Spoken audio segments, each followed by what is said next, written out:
Dear students, I am Dr. Rajiv Sapre. This is the 7th lecture about trigonometry, and this is the part of video lecture series about SSC mathematics. Now, in the last lecture, we have started with solving the problems of this type. Prove that. See, now we will do some more problems on that. We will start with the fourth problem of that exercise 6.1. Okay, so means actually it is not fourth problem, it is a part of sixth problem. सहाव्या problem मधला तो चौथा भाग आहे, परंतु exercise आहे 6.1. So we will write it like this, 6 bracket मध्ये 4 divided by 6.1. This is exercise number and this is the problem number, its fourth part. So what is asked to prove? Prove that, I will write this, prove that as PT. Okay, so it is sec theta minus cos theta, sec theta minus cos theta into cot theta plus tan theta, cot theta plus tan theta, and you have to prove that this is equal to tan theta into sec theta. मग हे problem सोडवताना आपल्याला सर्व ट्रिग्नॉमेट्रीतले सूत्र माहिती पाहिजे. All the formulae we should know. की what is sec theta? तो कॉस थिटाचा रेसिप्रोकल आहे. It is a reciprocal of cos theta. What is cot theta? It is a reciprocal of tan theta. और we can say cot theta is cos theta upon sine theta. कारण काय? Tan theta is sine theta upon cos theta. So this knowledge we must have. आणि जिथे जिथे शक्य आहे आपण हे सोडवत राहायचा, ब्रॅकेट सोडवायचे. त्याला अशी फिक्स्ड मेथड नसते, मेकॅनिकल प्रोसिजर काहीच नाही. तुम्हाला ते सुचलं पाहिजे काय नेमकं करायचं, कुठे संधी मिळेल तिथे फंडामेंटल आयडेंटिटी यूज करायची, आणि मग तो प्रॉब्लेम येतोच. असं काही कठीण नाहीये त्याच्यामध्ये. For example, we will start with say LHS. LHS means left hand side. What is that? It is sec theta. Okay, I will erase this.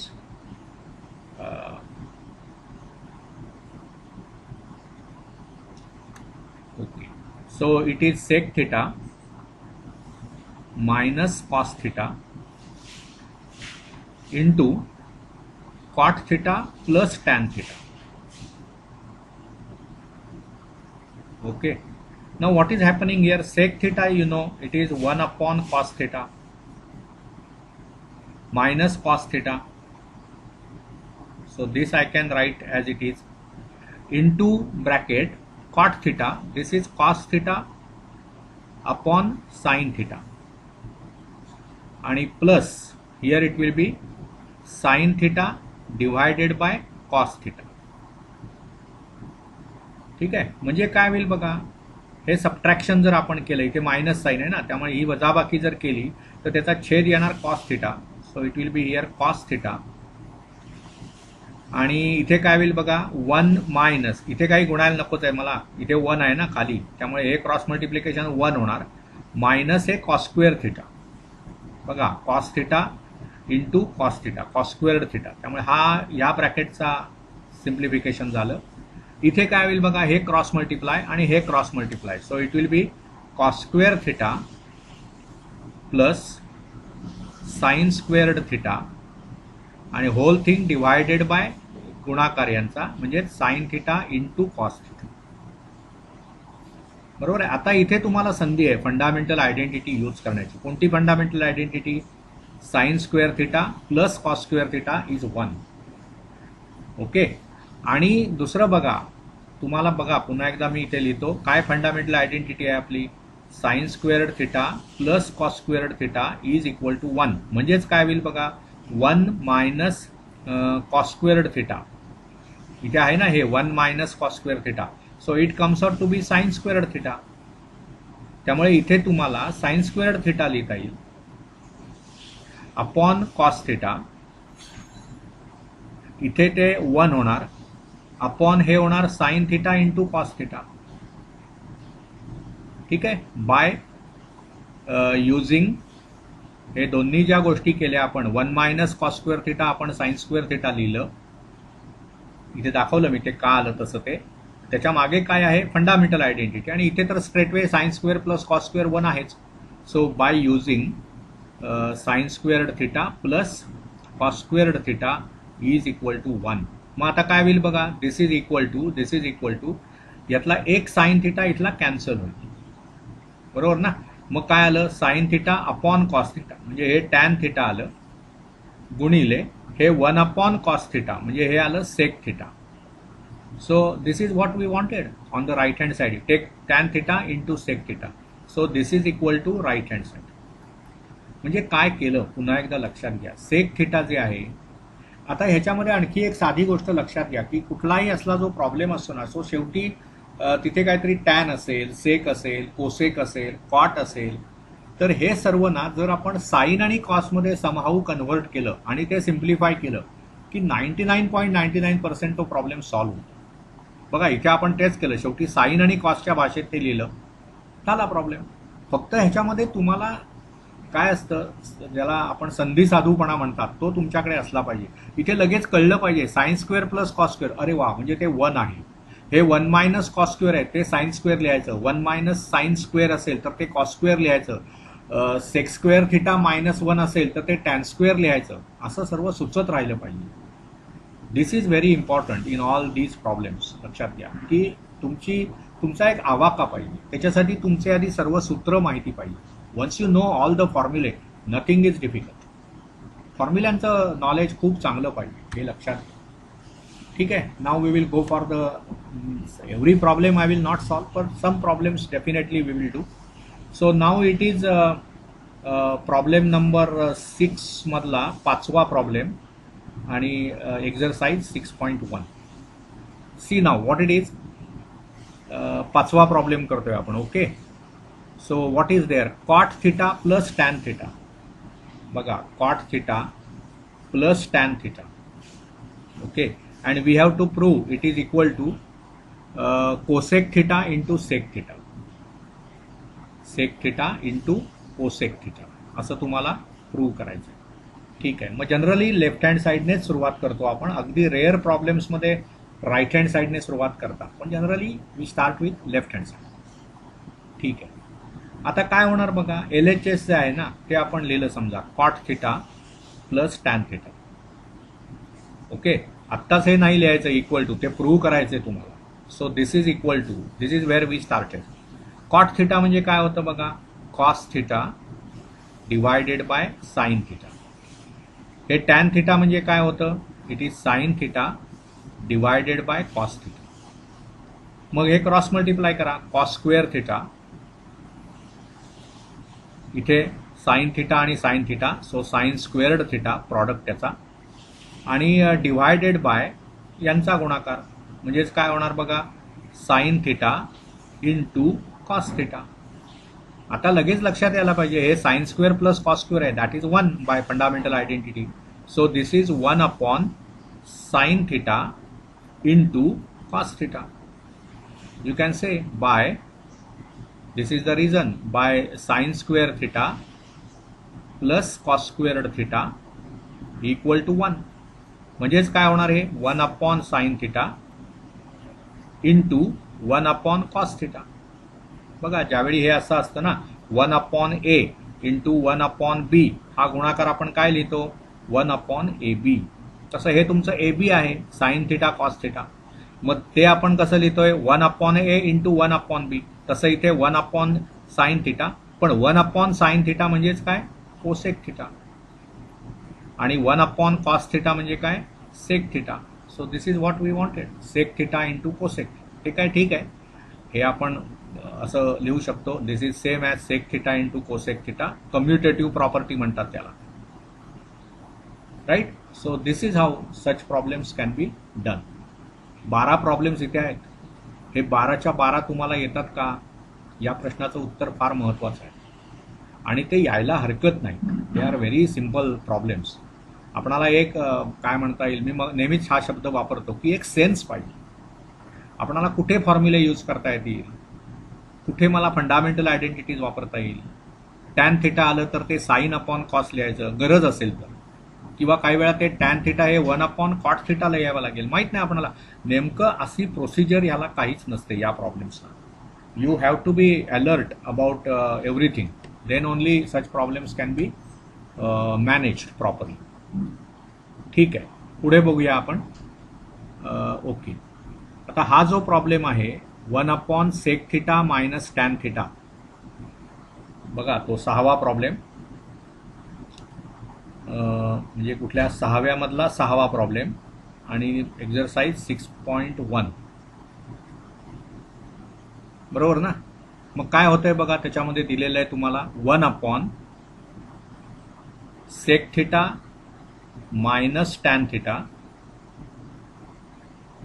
Is equal to sec theta plus tan theta, असं तुम्हाला prove करायचं आहे. आता बघा इथे विचार आपण कसा करायचा, मला हे तुम्हाला शिकवण्याची गरज वाटते. नुसते असे प्रॉब्लेम मी सोडवून द्यायचे, तुम्ही ते वह्यांमध्ये लिहून घ्यायचे, हे मिनिंगलेस आहे. कसं आहे बघा, सेक आणि टॅन दिसल्यानंतर तुम्हाला काय आठवलं पाहिजे, तुम्हाला ही फंडामेंटल आयडेंटिटी आठवली पाहिजे की 1 plus tan squared theta is equal to sec squared theta. म्हणजेच काय होतं बघा, sec squared theta minus tan squared theta याची व्हॅल्यू 1 होणार. मग जर इथे हे sec theta minus tan theta आहे, तर मला जर ह्याच्यातून सेक स्क्वेअर्ड थिटा मायनस, कारण इथे बघा राईट हँड साईडला जे सिद्ध करताय तुम्ही त्याच्यामध्ये डिनॉमिनेटरला 1 आहे, तो 1 कसा आणता येईल. तर याला मी जर sec square theta minus tan square थिटामध्ये रूपांतर केलं याचं, पण ते कसं करणार, ते काय असं नाही करू शकत आपण काही हे पुसून ते लिहायचं असं नाही. म्हणजे इथे मला काय करावं लागेल, what is your left hand side, see it is 1 upon sec theta minus tan theta, right. Now what you will do, we will multiply and divide by sec theta plus tan theta. See this is what is important. So into sec theta plus tan theta आणि divided by same sec theta plus tan theta. So actually you are multiplying by 1 only. We are not multiplying by anything other than 1. त्यामुळे 1 ने गुणल्यानंतर value तीच राहते. मग आता काय होईल बघा, मगाशी मी सांगितलं ना, आता तुम्हाला हे आधी माहिती आहे का बघा, जर a upon b into c upon d हे जर मला करायचं असेल तर that is ac upon bd. न्यूमरेटर्सचे गुणाकार भागिले डिनॉमिनेटर्सचे गुणाकार. इथे जर गुणाकार असेल तर dot I am using for multiplication. मग तसं इथे 1 आणि सेक थिटा प्लस टॅन थिटाचा गुणाकार, म्हणजेच ते काय झालं, sec theta plus tan theta झालं. आणि मग divided by sec theta minus tan theta, sec theta plus tan theta, म्हणजेच काय झालं, sec squared theta minus tan squared theta, बरोबर ना. पण आता इथे लिहिलंय आपण ना बघा, sec squared theta minus tan square theta म्हणजे 1. So this is what, sec theta plus tan theta आणि divided by 1. So that gives you sec theta plus tan theta. Done. This is equal to right hand side. So you have proved the result. Okay, so see the simplicity about these problems. They are not at all difficult. We should think in a proper terms. Think in a proper term. हाच त्यातला मंत्र आहे. Okay. Now next we will do say now problem number 7. 6व्या मधला 7वा problem आणि 6.1 exercise. काय आहे बघा 7वा problem. It is sec raised to 4 theta minus cos raised to 4 theta. Cos raised to 4 theta, and you have to prove this is equal to 1 minus 2 cos square theta. 1 minus 2 times cos squared theta. बघा तुम्हाला येतं काय, विचार करा याच्यावर काय करता येईल मला. Sec raise to 4 minus cos raise to 4 आहे. लेफ्ट हँड साईड बघा, left hand side is equal to काय आहे बघा, sec raise to 4 theta minus cos raise to 4 theta. बरं, मला आधी हे सांगा की a raise to 4 minus B raise to 4 याचे फॅक्टर्स तुम्हाला पडता येतात का? त्याच्याही आधी जाऊन आपण असा विचार करूया की मला ए स्क्वेअर मायनस बी स्क्वेअरचा फॉर्म्युला माहिती आहे का? What is that? It is a plus b into a minus b. मग आता हा जो ए रेस टू 4 आहे तो ए स्क्वेअरचा स्क्वेअर आहे, बरोबर ना? हे काय आहे बघा, ए स्क्वेअरचा हा स्क्वेअर आहे minus B raise to 4 is square of B square. आणि मग ह्याचं फॅक्टरायझेशन काय होईल? पहिल्यांदा ए प्लस बी, पण आता ए च्या ऐवजी मी ए स्क्वेअर घेणार, बी च्या ऐवजी बी स्क्वेअर घेणार. म्हणजे पहिला ब्रॅकेट काय होईल, ए स्क्वेअर प्लस बी स्क्वेअर, आणि दुसरा ब्रॅकेट काय होईल, ए स्क्वेअर मायनस बी स्क्वेअर. बरोबर ना? आता हे जर दोन गोष्टी तुम्हाला माहिती असतील तर आता हा प्रॉब्लेम कंटिन्यू करूया आपण. सेक रेस टू 4 थिटा जो आहे तो तुमचा ए रेस टू 4 टाईप आहे. सेक रेस टू 4 थिटाचं खरं काय आहे ते? सेक रेस टू 4 थिटा म्हणजेच काय, sec theta bracket raise to 4 minus cos theta bracket raise to 4. लक्षात आलं का? ए रेस टू 4 ते कसं आहे, तुम्ही हा ब्रॅकेट नाही लिहिलात तर प्रॉब्लेम येणार. मग त्याचा अर्थ होतो sec of theta raise to 4, ही गोष्ट वेगळी. आणि सेक रेस टू 4 सेक थिटाची चौथी पॉवर आणि sec of theta raise to 4 या दोन वेगवेगळ्या गोष्टी. म्हणून ते असं लिहितात, सेक रेस टू 4 थिटा म्हणजेच काय, सेक थिटाची चौथी पॉवर, कॉस थिटाची चौथी power, cos raise to 4 theta. म्हणजे एकदा हे आपणाला कळलं पाहिजे, नाहीतर मग सर्व गोंधळ होतो. तुम्ही जर हे असं लूजली काम करायला लागलात गणितामध्ये तर मग सर्व गोंधळ होणार. मग आता विचारात घ्या, a raise to 4 minus B raise to 4 चे हे फॅक्टर्स आहेत, a square plus B square. मग तसं इथे काय होईल बघा, ए रेस टू 4 च्या ऐवजी सेक रेस टू 4 आहे. मग A square plus B square हे काय होणार, sec square plus cos square theta. नुसतं कधीही सेक स्क्वेअर असं नाही लिहून चालणार. सेक हा एक फंक्शन आहे, लक्षात घ्या. ते फंक्शन म्हणजे काय वगैरे आपण आता तुम्ही शिकलेले नाही आहात, परंतु सेक नुसतं म्हणण्यात काही पॉईंटच नाही, सेक ऑफ सम अँगल. मग इथे दुसऱ्या ब्रॅकेटमध्ये काय होईल बघा, सेक स्क्वेअर थिटा मायनस काय होईल ते, कॉस रेस काय होईल इथे, sec raise to 4 minus sec square theta plus cos square theta, हा पहिला ब्रॅकेट झाला. आणि दुसऱ्या ब्रॅकेटमध्ये काय होईल बघा, सेक स्क्वेअर थिटा आणि मायनस कॉस स्क्वेअर थिटा, असं ते होणार आहे. आता ह्याचा तुम्हाला काही फायदा आहे का? प्रत्येक वेळी मी ज्या स्टेप करतो, मी म्हणजे कोणी जो स्टेप करतो त्या तशाच बरोबर येतील अशातला काही भाग नाहीये. तुम्हाला वेगवेगळ्या अँगल्सनी त्या प्रॉब्लेमकडे बघता आलं पाहिजे. ठीक आहे, मग आता मला सांगा हे काय होणार सांगा, sec raise to 4 theta plus cos raise to 4 theta म्हणजेच काय झालं actually, 1 upon cos square theta. I hope I am taking problem correctly. Sec raise to 4 minus cos raise to 4, right? It is I think correct. Okay, and 1 minus 2 cos square theta. Okay okay, so it is 1 upon cos square theta plus cos square theta. ठीक आहे, into इथे पण काय होईल, 1 upon cos square theta minus cos square theta असं होणार. मग आता हे जर तुम्ही गुणाकार केला तर काय होईल, ही बेरीज आहे ना, हे ऍडिशन करा म्हणजेच काय होणार, 1 प्लस कॉस रेस टू 4, कारण हा कॉस स्क्वेअर आणि कॉस स्क्वेअरचा गुणाकार, कॉस रेस टू 4 थिटा होईल आणि divided by cos square theta होईल. तसंच इथे काय होईल, 1 मायनस हे इथे कॉस रेस टू 4 थिटा होईल आणि डिव्हायडेड बाय पुन्हा cos raise to 4 theta. So everything we have got in terms of sorry, इथे काय होईल, divided by cos square theta. That is okay. So everything we have got in terms of cos. 1 plus cos raised to 4, 1 minus cos raised to 4. आणि इथे cos square, cos square.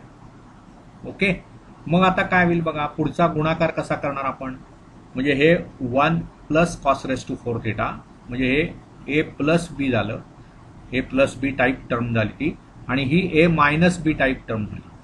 त्यामुळे एकूण ह्यांचा गुणाकार काय होणार, याचा स्क्वेअर वजा ह्याचा स्क्वेअर, म्हणजेच ह्याचा स्क्वेअर किती होणार 1 minus cos raise to 8 theta, cos raise to 4 चा स्क्वेअर कॉस रेस टू 8, आणि डिव्हायडेड बाय इथे काय होईल कॉस स्क्वेअर आणि कॉस स्क्वेअरचा गुणाकार, so it will be cos raise to 4 theta, असं तुम्हाला ते मिळणार. आता should I leave this problem for you to as an exercise. विचार करा हे पुढे कसं करता येईल. ओके, आणि काय करायचंय माहितीये का, ही सर्व लेक्चर्स ऐकताना एक गोष्ट लक्षात घ्या, you can subscribe this channel. Okay, after सबस्क्रायबिंग this channel you will get all the intimations whenever any new video lecture is uploaded. You will be intimated about that. आणि तुम्ही ती सर्व लेक्चर्स बघू शकता. आपल्या मित्रांना सांगा, तुमच्या शिक्षकांना सांगा की अशी लेक्चर्स उपलब्ध आहेत. 10वीच्या सर्व विद्यार्थ्यांना ह्याचा फायदा व्हायला पाहिजे, असं त्यातलं माझी इच्छा आहे. ठीक आहे, तर आता पुढे काय करणार बघा. I can give you some hints. हा जो कॉस रेस टू 8 आहे बघा, कॉस मी समजा ए रेस टू 8 म्हटलं तर तो काय आहे बघा, ए रेस टू 4 चा वर्ग आहे, बरोबर ना, दॅट इज वन थिंग. आणि दुसरं काय आहे, ए स्क्वेअरचा तो घन आहे, असं पण तुम्हाला ते म्हणता येईल. मग आता ए स्क्वेअरचा घन जर मी म्हटलं तर हीच क्वांटिटी मला कदाचित अशी लिहिता येईल 1 मायनस कॉस स्क्वेअर्ड थिटा त्याचा क्यूब. त्याचा क्यूब होईल का, तो 2चा घन नाही होणार ना, 1 minus cos raise to 8, sorry A raise to 6 होईल, so it is not A raise to 8, sorry I made error. 1 minus cos raise to 8 theta जे आहे त्याचं आणि अपॉन कॉस रेस टू 4 थिटाचं काय करता येईल याचा तुम्ही विचार करा. मग आता इथे काय होईल बघा, हे तुम्हाला 1 अपॉन कॉस स्क्वेअर थिटा समजा तुम्ही लिहिलं तर ते काय होईल, आणि मग हे cos raise to 8 upon cos raise to 4 असं जर वेगवेगळं आपण लिहिलं, समजा हे मी फोडून टाकलं, ठीक आहे, 1 अपॉन कॉस रेस टू 4 ही एक टर्म येईल, आणि cos raise to 8 upon cos raise to 4 ही दुसरी टर्म येईल. मग 1 अपॉन कॉस रेस टू 4 असं एक मला लिहिता येईल 1 upon cos raise to 4 theta, आणि मायनस हे cos raise to 8 upon cos raise to 4, म्हणजेच काय झालं कॉस रेस टू 4 थिटा. पण 1 अपॉन कॉस रेस टू 4 म्हणजेच तुमचं काय आलं बघा, it is 1 upon cos raise to 4 is sec raise to 4 theta आलं, आणि minus cos raise to 4 theta असं ते आलं. Okay, so this is where we started, this is where we started, this is our starting point. So that is not right. So you started with LHS and you reached to LHS. मुद्दाम हे सर्व मी घडवून आणलं आता. याचं कारण काय, अनेक विद्यार्थ्यांच्या बाबतीत हे घडतं की ते LHS ला सुरुवात करतात, मॅनिप्युलेशन करतात आणि पुन्हा LHS लाच येऊन पोचतात, मग त्याचा काही उपयोग नाहीये. So there must be some error in your development of that problem. So I will expect you to find that error, आणि त्याच्यामधून तो प्रॉब्लेम तुम्हाला सॉल्व्ह करता येतो का याचा विचार करा. अन्यथा पुढच्या कुठल्या तरी एका लेक्चरमध्ये या संदर्भात हा जो प्रॉब्लेम आहे तो मी सोडवून दाखवेन. परंतु कॉमन एरर्स विद्यार्थ्यांच्या काय असतात, कसं आपण LHS ला सुरुवात करतो, डेव्हलप करत जातो, आपणाला सर्व वाटत राहतं ते बरोबर आहे, परंतु पुन्हा तुम्ही जिथे सुरुवात केली तिथेच येऊन पोहोचता. तुम्हाला तसं नाहीये, राईट हँड साईडला यायचं आहे. So how to develop this problem, किंवा असं सांगा हा प्रॉब्लेम चुकीचा आहे, असं नाहीच होणार, असंही जरी तुम्ही सिद्ध केलं तरीही चालेल. ठीक आहे, so work on this problem. I hope you enjoyed this lecture. आणि याच्यामध्ये तुम्हाला मी नवीन गोष्ट सांगण्याचा प्रयत्न केला. काय नवीन गोष्ट, की आपल्याला मुद्दा काय आहे बघा याच्यामध्ये, की प्रत्येक वेळी आपणाला प्रॉब्लेम असा लगेच सुटतो असं नव्हे, तरीही आपणाला हे समजत राहिलं पाहिजे की नेमकं आपण काय करतो आहोत, चुकतंय का आपलं, आणि मग त्याच्यातून मार्ग कसा काढायचा हे स्वतःच्या मेंदूला तुम्हाला ट्रेनिंग द्यायचं आहे, हे लक्षात घ्या. त्या ट्रेनिंगची ही सवय करतो. ठीक आहे, thank you. We will continue in the next lecture. Thank you.